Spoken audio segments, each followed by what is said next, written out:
you. We're gonna get you. Not another peep. Kinda gonna see.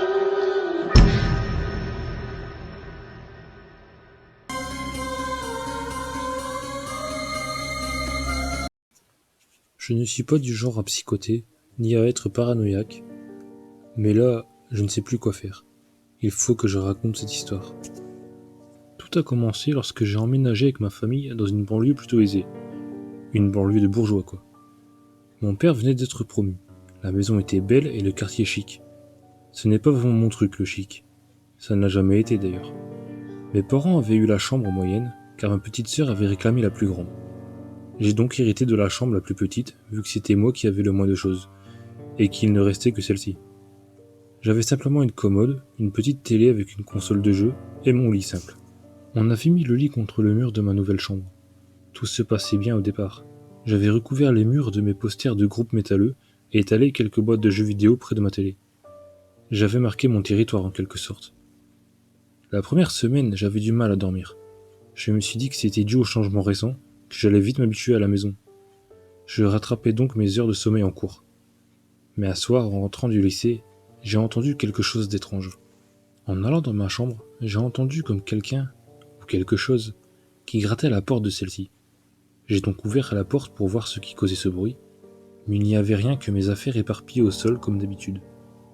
J'ai donc laissé tomber, me disant que c'était le fruit de mon imagination, ou bien la maison qui craquait tout simplement. Mais c'est durant la nuit qui a suivi que les choses sont devenues bizarres. Ce soir-là, je suis tombé de fatigue sur mon lit à cause de ma semaine de nuit blanche, et je me suis endormi aussitôt. J'ai été réveillé par une sensation étrange, comme si quelqu'un était assis sur mon lit et gigotait. J'étais dos au mur, près du bord de mon lit. J'étais tellement fatigué que j'arrivais à peine à ouvrir les yeux. J'entendais respirer. Lorsque j'ai enfin réalisé ce qui se passait, plus rien. La sensation avait disparu. J'ai allumé la lumière quelques minutes le temps de reprendre mes esprits. J'avais sans doute fait un cauchemar. Je me suis donc recouché. Le lendemain soir, en faisant mes devoirs au milieu de ma chambre, j'ai entendu comme un grattement encore. Ça venait du mur à côté de mon lit, comme si on grattait à mes posters. Je me suis levé pour aller voir, mais le bruit s'est arrêté aussitôt. Je me suis donc remis au travail. Mais dès que j'étais de nouveau assis au sol, le bruit est revenu. Ce petit jeu a duré jusqu'à ce que ma mère frappe à ma porte pour que je vienne dîner. Durant la nuit, j'ai été réveillé de plus belle par cette sensation que quelqu'un, ou quelque chose, s'agitait sur mon lit. Cette fois, j'ai faim de dormir, attendant de voir si ce n'était pas un rêve. Je me suis pincé en silence pour me réveiller, mais je ne dormais pas. J'avais toujours les yeux fermés. Je l'entendais respirer. D'un coup, les agitations ont cessé, mais j'ai senti comme une masse de se blottir contre mon dos. Pas comme un chien, non, comme une personne. Mon cœur s'accélérait, je m'en sentais très mal à l'aise. Soudain, j'ai senti un souffle chaud dans ma nuque. J'ai crié et allumé ma lampe, plus rien. Ces expériences nocturnes se sont répétées pendant 2 semaines, sans compter les grattements réguliers. Mes parents pensaient que j'étais stressé, que je faisais des cauchemars à cause des récents événements, que j'étais un ado perturbé. Mais je savais que je ne rêvais pas. Du moins, je le sais depuis la dernière expérience que j'ai eue. Ma dernière expérience avec la chose de la nuit s'est produite il y a 1 semaine. Cette fois, j'avais décidé de voir ce qui me causait tant de terreur nocturne.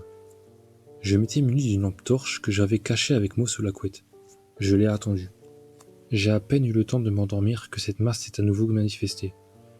Cette fois, j'étais face au mur pour tenter de l'apercevoir, bien que terrorisé à cette idée. Je discernais dans l'obscurité une masse encore plus noire sortie du mur. J'ai ensuite fermé les yeux. J'avais peur. J'ai senti cette masse s'osciller sur mon matelas, faisant un peu grincer les lattes fragiles de mon lit. Elle s'agitait un peu à la manière d'un animal. J'entendais sa respiration rauque et saccadée. J'étais déjà terrifié. Au bout d'une quinzaine de minutes, qui pour moi avait paru une éternité, la chose avait décidé de s'allonger à côté de moi. Je la sentais collée à mon corps recroquevillé. Elle dégageait une chaleur dérangeante et semblait s'accrocher à moi. J'étais sur le point de craquer, de pleurer, de hurler, mais j'ai réussi à garder mon calme. Comble de l'horreur, je sentais son souffle sur mon visage crispé. Je serrais ma lampe torche dans mes mains tremblantes. C'était le moment. D'un geste, j'ai braqué la lampe aveuglante sur le visage de la créature, et ce que j'ai vu m'a terrifié. Un visage décrépit de jeune fille, sans lèvres, ni nez. Je ne pouvais même plus crier. Ses yeux injectés de sang se sont révulsés au contact de la lumière. Elle a disparu dans le mur, comme si elle se fondait avec lui en criant. Ce cri n'était pas humain, on aurait dit un animal qu'on égorgeait. C'est alors que j'ai allumé ma lampe de chevet, je n'ai pas dormi de toute la nuit. Le lendemain, j'ai imploré ma sœur d'échanger de chambre, aidée par mes parents qui n'en pouvaient plus de m'entendre la nuit. Par je ne sais quel miracle, elle a fini par accepter. Depuis ce jour, je n'ai plus aucune terreur nocturne. Plus aucun bruit ne vient de ma nouvelle chambre. Comment savoir si tout cela était vrai, si je n'ai rien imaginé? Eh bien, depuis une semaine, j'entends ma sœur hurler la nuit. 1, 2, someone's calling you. 3, 4, better check the app store. 5, 6, better pick up quick.